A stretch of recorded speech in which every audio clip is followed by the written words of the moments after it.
New tonight, the two men who claim that a Newport News police detective threatened them after a road rage incident plan to take legal action. On Wavy News 10 at 5, we broke the story that detective had been charged.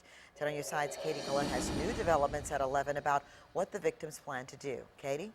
Alvita, an attorney for the two men who say they are the victims in this case, released his clients' names, saying they're Michael White and James Powell. Police Detective Michael Poole is the man they accuse of showing them his gun during an argument allegedly stemming from Poole's road rage. Investigators tell me the 27-year police veteran was driving an unmarked vehicle during the incident, and he was not in uniform, but he was on duty. I think people become different people behind the wheel. And the person Michael White and James Powell say they saw behind the wheel September 6th is someone they allege was very angry. The two tell police they tried to change lanes on Jefferson Avenue near HQ Way, but a man in a truck laid on his horn and threw his arms in the air. When they pulled into a nearby parking lot and got out of their car, they say the man pulled up, showed a handgun, and began arguing with them. Once he pulled out, White and Powell jumped in their car and followed the man, calling 911 for help. When officers arrived, they pulled over the truck and found Detective Michael Poole behind the wheel and on the clock. Newport News residents have mixed opinions about that. The fact that he did it all is wrong, but again, he's human. You kind of would expect a little higher standard, I guess, whether they're on duty or not.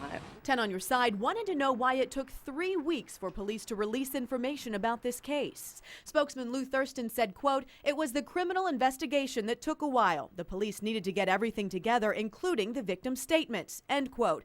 Poole has been placed on administrative suspension with pay. We asked, why paid? Thurston said that decision is up to the chief, and if during the course of the internal investigation additional facts reveal the need to, the chief could change it to an unpaid suspension.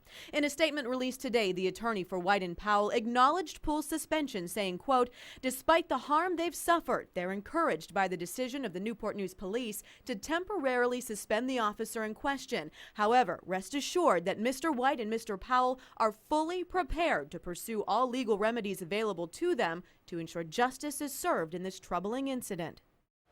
Now, White is willing to speak tomorrow about what he says happened during the road rage incident, according to his attorney. Of course, we will be there to hear what he has to say. Chief James Fox was not available to comment about this case today, but Thurston told me the chief will try to speak with us tomorrow. In the meantime, investigators say the gun Poole allegedly showed White and Powell was not a Newport News issued police weapon. They are working to determine now if it is his own personal handgun. Katie Collette, 10 on your side. Poole received a summons for his charge, which is a misdemeanor. That's standard for anyone who is arrested for the same infraction.